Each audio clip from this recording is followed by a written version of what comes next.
राजेश जी, ये बताइए, आपकी पार्टी महंगाई एवं बेरोजगारी पर क्या नीति, क्या रणनीति बनाएगी आने वाले समय में?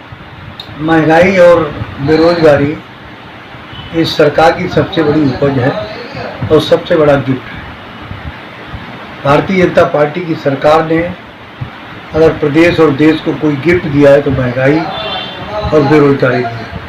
आज का नौजवान बेरोजगार होकर सड़कों पर घूम रहा है और क्राइम कर रहा है। इस तरीके से बेरोजगारी बढ़ी है कि चैन स्नैचिंग की घटनाएं दिन प्रतिदिन बढ़ती जा रही हैं। नौकरी का कहीं आसपास कहीं पता ही नहीं चल रहा है। मैं इस पूरी भाजपा सरकार को इस पे कटघरे में खड़ा करते हुए उनसे कहना चाहता हूं कि आपने जो चुनाव में वादे किए थे वो आपके वादे कहाँ चले गए? शिवपाल जी का दिल्ली जाने का क्या कारण है? शिवपाल सिंह जी दिल्ली जाने के कई कारण हैं। एक तो पार्टी के राष्ट्रीय नेताओं से मिलना और अपनी रणनीति को राष्ट्रीय स्तर पर रखना, और दूसरी बात जो महत्वपूर्ण है, कई राष्ट्रीय नेताओं से गठबंधन का प्रयास करना। और मेरी ख्याल से ये गठबंधन लगभग हो भी जाएगा,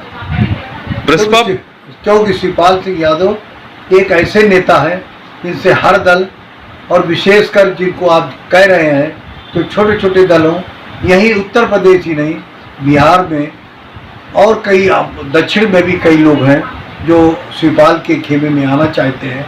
और आने वाले दिनों में माननीय शिवपाल सिंह के नेतृत्व में थर्ड मोर्चा का गठन होगा। प्रसपा पार्टी भविष्य में क्या बिंदु उठाएगी? प्रसपा के पास एक दिन तो आप ही ने स्वयं, बिजली की कटौती, सरकार की दोहरी नीति, बोलती कुछ है करती कुछ है, बहुत ही लुभावने सपने दिखाती है, और सपने देखने के बाद नौजवान उन सपनों में कुछ देर के लिए खो जाता है, और बाद में जब पर्दा उठता है तो वहाँ कुछ दिखाई नहीं पड़ता है। बेरोजगारी के इस दौर में नौजवान अपने आप को खोया हुआ पाता है। इसलिए मेरा अपना कहना है, माननीय शिवपाल सिंह जी का अपना कहना है कि हर कीमत पर नौजवानों के चेहरे पर मुस्कुराहट आनी चाहिए, वरना ये मुस्कुराहट कहीं पलट जाए और ये नौजवान गुमराह ना हो जाए। प्रसपा लोकसभा चुनाव में क्या करेगी? प्रसपा लोकसभा चुनाव में उन दलों के साथ जाएगी जो उनकी नीतियों को समर्थन करेंगे, विशेषकर हमारा अल्पसंख्यक और उच्च वर्ग के लोग जो अपने आप को ठगा सा महसूस कर रहे हैं इस सरकार में।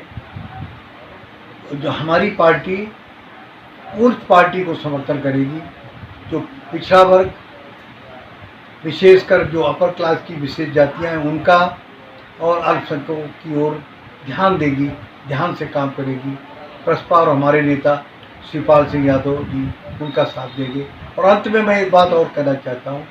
राजेश जी, एक चीज़ बताइए, आदित्य यादव जी का लोकसभा चुनाव में क्या भूमिका रहेगी?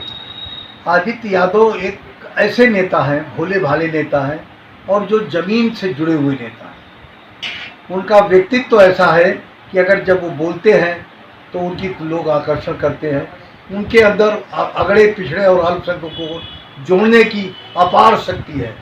मुझे उम्मीद है कि आने वाले दिनों में देश के नेता आदित्य यादव होंगे। धन्यवाद।